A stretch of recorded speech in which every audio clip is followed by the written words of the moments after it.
नतीजा चाकू लग गया सर। नतीजा आ गया, चाकू लग गई और आजादी मिल गई। आजादी मिल गई ना।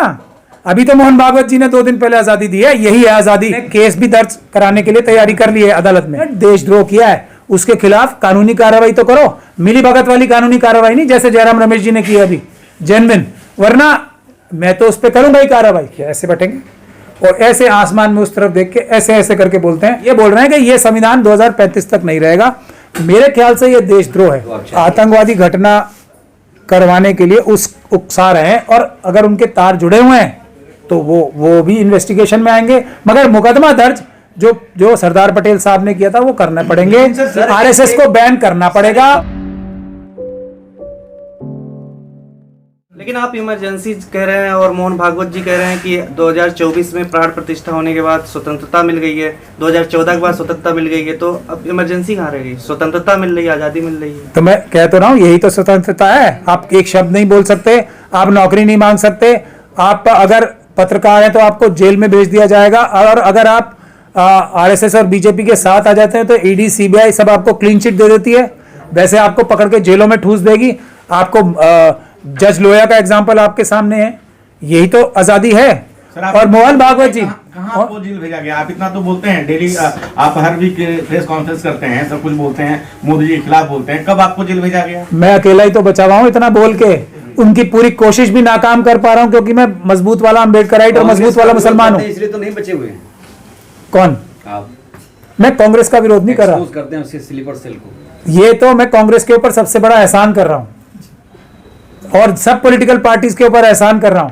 मैं चाहता हूं, मैं तो डिक्लेयर्ड मेरी पॉलिसी है कि सब पॉलिटिकल पार्टीज आरएसएस बीजेपी के समर्थन को छोड़ के, जिसमें से एक हमारी पॉलिटिकल पार्टी है जो एकदम मुसलमानों की पार्टी लगती है, एआईएम, इन सब पार्टीज को छोड़ के मैं तो कहता हूं इनको छोड़ दो, बाकी सबको वोट दो। मैं तो ये ओपनली कह रहा हूं ना। और मैंने देखिए, मैंने एक चीज के लिए, सिर्फ किसी भी नेता से मिलने के लिए मैं कह रहा हूं घुटनों के बल तैयार हूं। किस चीज के लिए? इन चुनाव में चोरी की मशीनों के खिलाफ। मैं तो मिलता ही नहीं ना किसी से, ना मुझे चाहिए किसी से। तो अब देखिए, आजादी की बात आपने की थी मोहन भागवत जी की, तो आजादी में जो मेरे पास आजादी आई, जब मैं पैदा हुआ तो मेरे पास क्या क्या आजादियां थी, इसका उल्टा मोहन भागवत जी आजादी देना चाहते हैं सबको। मेरे पास वोट देने का अधिकार था, मेरे पास पढ़ाई लिखाई का अधिकार था, मेरे पास कुछ भी बोलने का अधिकार था, प्रॉपर्टी रखने का अधिकार था, मेरे पास और SC ST और OBCs के पास जब मैं पैदा हुआ तो रिजर्वेशन का अधिकार था। अब ये मोहन भागवत जी को ये सब आजादी नहीं लगती, उनको तो ये गुलामी लगती है। उनको आजादी क्या लगती है? ढोल गवार शूद्र पशु नारी, ये सब ताड़न के अधिकारी, उनकी आजादी वो है।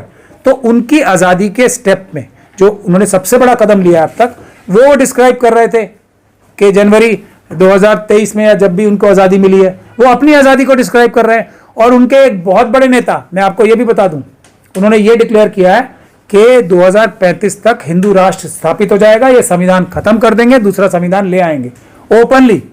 और वो उनके एक बहुत ही मुखर व्यक्ति हैं जिनका सामना मैं अदालत में कर रहा हूं बहुत सारे केसेस में। वो जैन साहब जो है, कौन रहेगा ये बताइए? अब वो मेरे ख्याल से तो जैन साहब रहेंगे, जो कह रहे हैं कि मैं ले आऊंगा, जो हरिकृष्ण जैन साहब हैं, वकील जो है। इस पार्टी की सरकार रहेगी 35 में, वो मनुवादी सरकार। वहां ये तो पता ही नहीं रहा ना कि इलेक्शन होगा नहीं होगा, ये नहीं बता रहे हैं वो, ना अपना संविधान डिस्क्लोज कर रहे हैं क्या होगा। ये बोल रहे हैं कि ये संविधान 2035 तक नहीं रहेगा। मेरे ख्याल से ये देशद्रोह है, मेरा ख्याल नहीं, मेरी पक्की ये मानना है, देशद्रोह है। ये सभी लोग देशद्रोही हैं, ये आतंकवादी हैं। और कांग्रेस पार्टीज और दूसरी पार्टी सिर्फ लिप सर्विस करके इनको क्रिटिसाइज कर रही हैं, इनको और मजबूत बनाने के लिए, इनकी और पॉपुलैरिटी देने के लिए। कानूनी कार्रवाई कोई नहीं कर रहा। तो मैं जयराम रमेश जी से, तो मैं दंगल होगा, जो जीतेगा वही उस राजा बनेगा। मैं एक मिनट इसका सवाल पूरा कर दूं, उसके बाद मैं जयराम रमेश जी से, वेणुगोपाल जी से और उनके जितने ये स्लीपर सेल्स है ना, जो इसका क्रिटिसिज्म बड़े कलफ के कुर्ते पहन पहन के बहुत जोर जोर से और एक्टिंग कर करके, शक्ल से पता लग जाता है एक्टिंग, मेरी भी शक्ल से लग रहा है मैं एक्टिंग कर रहा हूं, मैं जेन्युइनली बोलता हुआ लगता हूं, ऐसा लोग मुझे बताते हैं। उनकी शक्ल से ऐसे लगता है, ऐसे बोलते हैं वो, देखिए ऐसे बैठेंगे और ऐसे आसमान में उस तरफ देख के ऐसे ऐसे करके बोलते हैं, तो साफ सोच सोच के नहीं, जमा जमा के, कोई जेन्युइनली उनके मन की भावना नहीं आती, जमा जमा के मतलब एक इफेक्ट पैदा करना चाहते हैं जनता के ऊपर। ये साफ नजर आ जाता है कौन फ्रॉड है और कौन दिल से वो बात बोल रहा है। तो वो मोहन भागवत जी की क्रिटिसिज्म हालांकि कड़े शब्दों में कर रहे हैं, लेकिन जमा जमा के, जैसे डायलॉग डिलीवरी होती है ना, वैसे वैसे कर रहे हैं। तो मैं इन सभी लोगों को एक साथ निमंत्रण देता हूं कि ये मोहन भागवत जी ने देशद्रोह किया है, उसके खिलाफ कानूनी कार्रवाई तो करो, मिली भगत वाली कानूनी कार्रवाई नहीं जैसे जयराम रमेश जी ने की अभी, जेन्युइन, वरना मैं तो उस पर करूंगा ही कार्रवाई। और अब थोड़ी बहुत शर्म आ रही हो तो पक्की मजबूत कानूनी कार्रवाई, ये देशद्रोह का काम जो किया है मोहन भागवत जी ने, ये बोल के उस पे करके दिखाया। आपने FIR दर्ज कराने गए थे, मोहन भागवत, वो FIR तो हुई नहीं, तो मोहन भागवत पे आप करेंगे? मगर मैं दिल लगा के, ताकत लगा के कर रहा हूं ना, गया था मैं, और अब मैंने केस भी दर्ज कराने के लिए तैयारी कर ली है अदालत में, उसी प्रकार से जैसे मशीनों के खिलाफ, और ये जो वोटर्स लिस्ट में गदान ली हुई है, मैंने उसके खिलाफ ऑलरेडी पटियाला उसमें केस कर दिया है। ये वोटर्स की जो लिस्ट में धान ली हुई है दिल्ली और पूरे देश में, और उसका नोटिस भी अदालत से जारी हो गया। तो मैं जेन्युइन कोशिश कर रहा हूं अपने अकेले हाथ से, और अपने मुट्ठी भर साथी, जिसमें देवा सायन साहब हैं, प्यारेलाल गर्ग साहब हैं, जिसमें राजू पुरलेकर साहब हैं, और जो मुट्ठी भर साथी हमारे हैं, जस्टिस कोलसे पाटिल हैं, प्रभाकर परकला साहब, ये सब लोग, मुट्ठी भर लोग ही काम कर रहे हैं ना, बाकी सब तो लिप सर्विस कर रहे हैं। ड्रामा देखो कैसा करते हैं कि इतनी सख्त शब्दों में बोल रहे हैं। अगर मोहन भागवत जी परमिशन ना दें तो ये जो कांग्रेस की तरफ से बोल रहे हैं ना, इतनी सख्त लैंग्वेज उनके खिलाफ बोल नहीं सकते, ये मेरी गारंटी है। देश में अपराध एक बड़ी समस्या हो, कैपिटल दूसरा देश का कैपिटल, दोनों इससे पीड़ित हैं। कसूरवार कौन है सर? आपस में आरोप प्रत्यारोप चल रहा है, लेकिन आज सैफ अली खान सेफ नहीं है, जो सेलिब्रिटी देश के, आज बड़े बड़े सेलिब्रिटी सेफ नहीं है, तो क्या गृह मंत्रालय को दोषी मानेंगे? ये एक तरह से बुरी खबर भी है और अच्छी खबर भी है। मैं बुरी, इसमें मेरा क्रिटिसिज्म होगा, लेकिन सच्चाई यही है। अच्छी खबर पहले बता देता हूं, बुरी खबर बाद में बताऊंगा। अच्छी खबर यह है, जब हाथरस की बच्ची के साथ वो हुआ, तब ये हमारे फिल्म स्टार सो रहे थे ना, और ये सोच रहे थे ये हमारे साथ तो होगा नहीं कभी, हम तो पतंग उड़ा रहे हैं मोदी जी के साथ, सोच रहे थे ना। ये इनके खुद के बच्चे के साथ जब हुआ, शाहरुख खान साहब के, तो इन्होंने फिर भी कोई सख्त कदम नहीं उठाया, कहीं ना कहीं किसी ना किसी ढंग से जाके सेटिंग की। ये मेरा इल्जाम है उनके ऊपर। तो ये आराम से सो रहे थे ना। रोज मॉब लिंचिंग हो रही है शेड्यूल कास्ट कम्युनिटी की, शेड्यूल ट्राइब कम्युनिटी की और मुस्लिम्स की, तब ये आराम से बैठ के तमाशा देख रहे हैं। ये सोच रहे थे ये आग मेरे घर तक तो नहीं आएगी। ये फिल्म इंडस्ट्री पे कब्जा करने के लिए, दहशत फैलाने के लिए ये काम खुद आरएसएस और बीजेपी के सौजन्य से हो रहा है। ये है बुरी खबर। और बुरी खबर, ये अच्छी खबर तो मैंने बता दी कि अब ये जितने फिल्म स्टार्स हैं ना, सब जाग जाएं।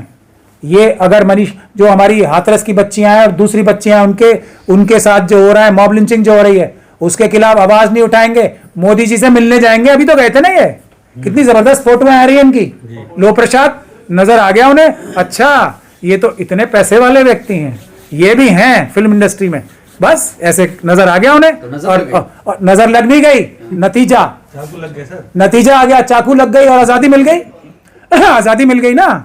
अभी तो मोहन भागवत जी ने 2 दिन पहले आजादी दी है, यही है आजादी। अगर ये अब भी सड़कों पे नहीं आएंगे, फिल्म इंडस्ट्री को मैं बहुत बड़ा दोषी मानता हूं। उनकी जिम्मेदारी है, पब्लिक उनकी क्या है, वो पब्लिक की भावना है, पब्लिक के प्यार की वजह से वो हजारों करोड़ रुपए कमाते हैं। और पब्लिक के लिए लड़ने के लिए, सच और इंसाफ के लिए, जिस डेमोक्रेसी की वजह से वो इतने बड़े बड़े स्टार बने, उसके लिए बचाने के लिए सामने नहीं आएंगे। सर आमिर खान जी ने कहा था कि ये देश जो है सेफ नहीं लगता है, क्या आप भी मानते हैं सर? होम मिनिस्ट्री का देखिए, हाँ, होम मिनिस्ट्री का फेलियर भी वो तो करा रहे हैं, फेलियर क्यों मानूंगा मैं तो कह रहा हूं वो करवा रहे हैं, ये ऑर्केस्ट्रेट हो रहा है। आपने सबूत, प्रत्यक्षम किम प्रमाणम, आपने रिस्पांस नहीं देखा है चीफ मिनिस्टर का। ये मामूली बात बन रहे हैं वो। अब ये बुरी खबर है कि इतने बड़े फिल्म स्टार को मार के कोई ऐसे चला जाता है। उससे पहले बाबा सिद्दीकी, उससे पहले सलमान के घर शूटिंग, और आज ये पता लगा है शाहरुख के घर के ऊपर भी रेकी की थी इसने। और वो चीफ मिनिस्टर साहब बोल रहे हैं क्या, ये तो आम बात है, ऐसे होता रहता है, लॉ एंड ऑर्डर कोई खराब नहीं है। ये बुरी खबर है। और ये कोई सैफ अली खान की बात नहीं है, इतने बड़े फिल्म स्टार के साथ ये हो सकता है। तो आज फिल्म इंडस्ट्री के सारे एक्टर डर के मारे वो करेंगे जो आरएसएस और बीजेपी चाहेगी। ये बुरी खबर है।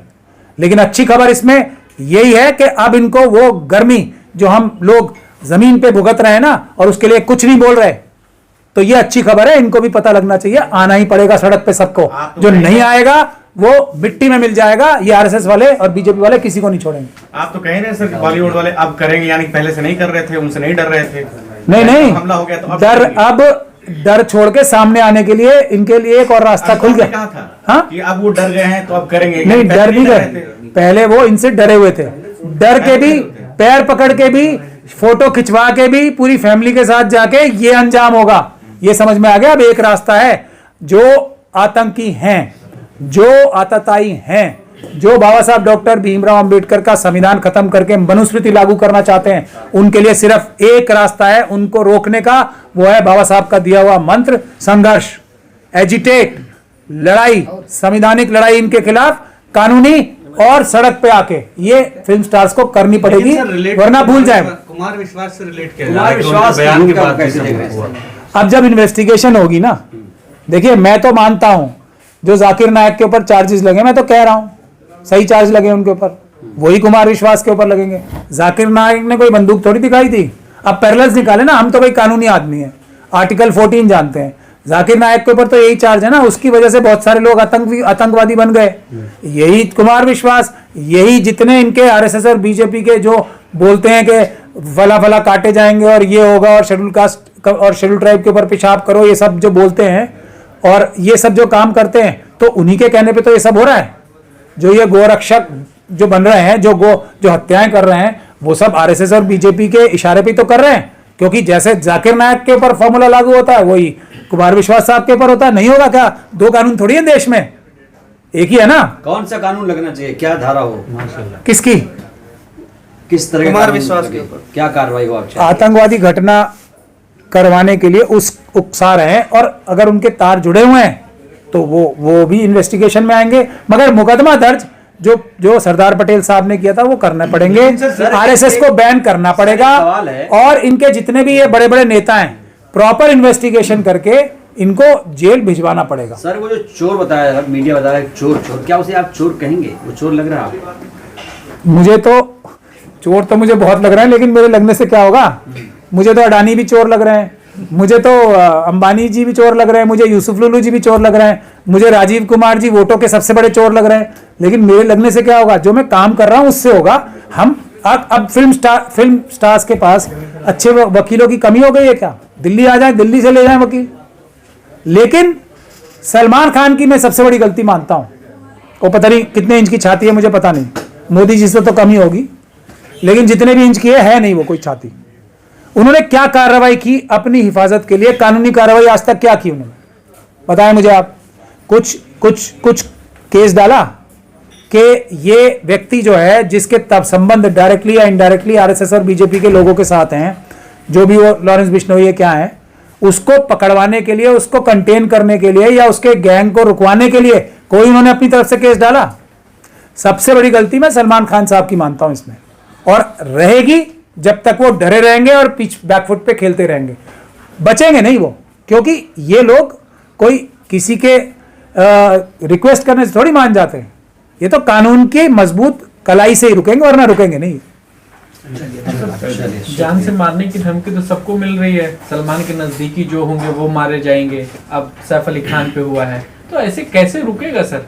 आप भी जो रास्ता बता रहे हैं वो रास्ता तो रुकने वाला नहीं है। बिल्कुल वही रास्ता रुकने वाला है, जब तक जो बॉस होता है ना किसी भी संगठन का, उसके ऊपर कानूनी कार्रवाई नहीं होती मजबूत। तो अगर आप जो फुट सोल्जर्स हैं उनके ऊपर कार्रवाई करते रहोगे, कोई फर्क नहीं पड़ेगा। सरदार पटेल साहब ने क्या काम किया था? सरदार पटेल साहब से हमें सीखना पड़ेगा। सबसे पहले आरएसएस को बैन करना पड़ेगा, उसके लिए कार्रवाई करनी पड़ेगी। अपने आप जो फुट सोल्जर्स हैं उनको मैसेज मिल जाएगा। उससे पहले ये बोलेंगे कुछ, करवाएंगे कुछ। और वही जैन साहब ने और दूसरे लोगों ने ये भी बताया, बहुत सारे आरएसएस के जो लोग हैं, एक वो विश्व हिंदू परिषद के शायद वो हैं, बहुत सारे टीवी पे आते हैं, बंसल साहब हैं शायद उनका नाम। उन्होंने तो सीधे बोल दिया, अभी तुम्हें 10 साल लगेंगे मोहन भागवत जी क्या बोलते हैं और उसका मतलब क्या है समझने के लिए। ऐसे बोलते हैं वो तो। खबरों में बने रहने के लिए फोरम 4 को सब्सक्राइब करें और नोटिफिकेशन पाने के लिए बेल आइकन दबाएं।